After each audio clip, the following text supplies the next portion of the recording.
política externa é um tema árido, difícil de ser debatido e também compreendido.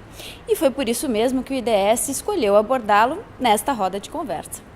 Bom, partindo do princípio que o Brasil é um Estado democrático de direito, toda e qualquer política ela deve estar sob escrutínio da sociedade e do controle democrático. Então, se por um lado a sociedade ela deve participar e ter acesso à informação, a transparência deve ser algo comum a qualquer política do Estado brasileiro. Seja ela uma política de educação, uma política de saúde ou mesmo uma política externa. Por que não ter informação sobre isso? Porque a sociedade tem que ficar alheia às decisões de atos internacionais do Brasil. Então esse é um ponto inicial da política externa como uma política pública.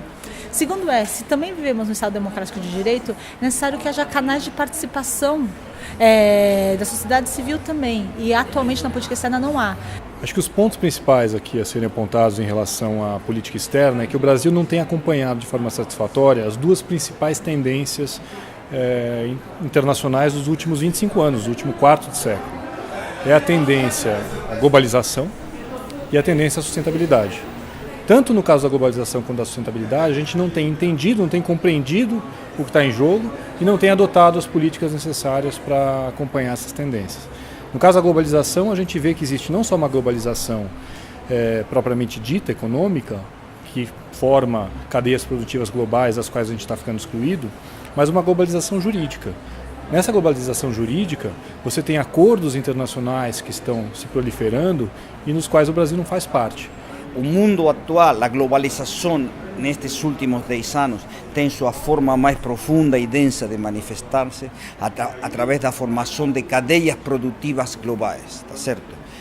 Cadeias globais de valor.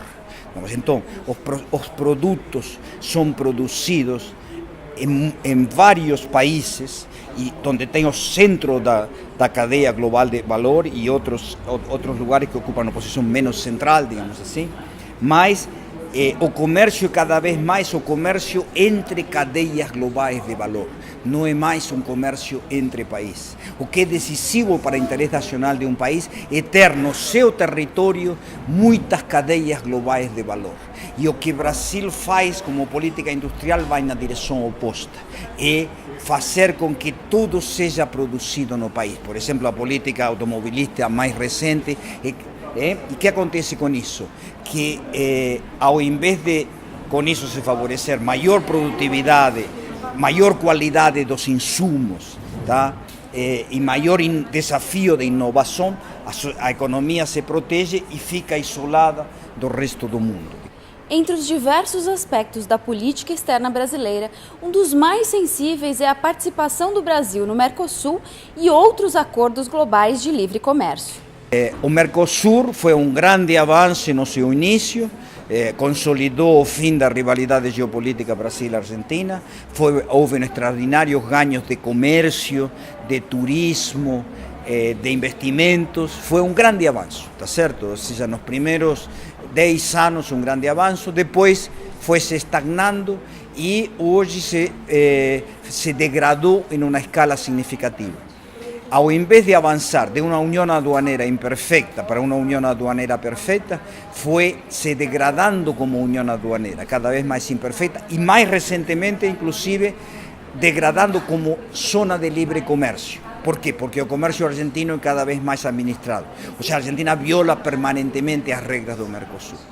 Então, em função disso, o melhor para o Brasil hoje é propor a transformação do Mercosul de uma união aduaneira em uma zona de livre comércio. O Brasil não faz parte dos acordos de livre comércio principais, não tem entendido esse movimento de grandes acordos bilaterais ou plurilaterais que estão surgindo. A gente se atém aí ao Mercosul e a capacidade muito limitada do Mercosul de celebrar acordos com terceiros. E você teve até agora a rodada Doha, que até agora também não progrediu o suficiente, a agenda dela está parada há pelo menos 13 anos. A posição do Brasil em relação à defesa dos direitos humanos em âmbito internacional também foi abordada. A política externa brasileira em direitos humanos é algo que deve receber mais atenção, por várias razões, mas a primeira delas é porque o Brasil tem muito a contribuir nessa área, se olhar por as várias perspectivas. Uma delas é que o Brasil é ouvido quando fala, porque tem credenciais para isso. Então o Brasil ele tem políticas nacionais que merecem reconhecimento no campo dos direitos humanos, e isso dá quase como um carimbo de que é um ator que tem o que dizer no âmbito internacional com relação à política externa e direitos humanos. Então, esse é um ponto. O outro ponto é que o Brasil merece também atenção, a política externa brasileira em direitos humanos, porque há várias posições que são, no mínimo, ambíguas, que o Brasil adota quando trata-se de direitos humanos em um outro país, por exemplo. Por que não ter a mesma firmeza com que se fala sobre a importância de ter igualdade, liberdade no Brasil, quando se diz respeito a uma grave violação de direitos humanos que acontece em outro país? E a atuação do país na política climática internacional também não poderia ficar de fora da conversa. A posição do Brasil na política climática internacional tem sido uma posição conservadora durante a maior parte do tempo. Mas, a partir de 2005, houve uma grande mudança na política interna brasileira, que é a redução rápida e profunda do desmatamento, que muda totalmente o lugar a posição do Brasil no ciclo global do carbono. Isso levou, em 2009, a uma mudança da posição da política internacional do Brasil, de aceitar compromissos de redução do crescimento da curva de emissões, inclusive redução de emissões, na medida que isso já tinha acontecido, produzir uma lei de mudança climática, a primeira de um país fora da OCDE a fazer uma lei que constrange o carbono. Tá? Então, há um avanço significativo, não total, porque nesse mesmo momento, paralelamente, em 2006, 2007, começa o subsídio aos preços dos combustíveis fósseis. Ou seja, começa todo um processo de congelamento dos preços de gasolina e diesel para evitar aumento da inflação, que é um fator que vai se acumular como um fator muito negativo. Então, não tudo é positivo, mas são anos muito positivos. A partir de 2011 temos uma estagnação e retrocesso, que inclusive na política externa leva a um nível de retrocesso como na Conferência de Varsóvia, Brasil retoma uma teoria obsoleta da responsabilidade, medir as responsabilidades históricas dos países a partir do ano 1850. A sustentabilidade como tendência, ela se nota nas empresas, se nota na sociedade, e a gente não pode ignorá-la também como aspecto político e de política externa, por que não?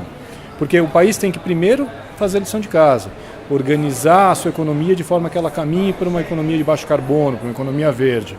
E aí depois tentar se beneficiar no cenário internacional como um país pioneiro para levar os outros países a também aderirem a esse movimento e com isso passar pelo que a gente chama de funil da sustentabilidade. Funil da sustentabilidade significa o seguinte: a escassez de recursos, a pressão dos consumidores, está levando cada vez mais esse funil a se estreitar. Gostou do giro pela roda de conversa? Então assista também o resumo ou a íntegra do evento.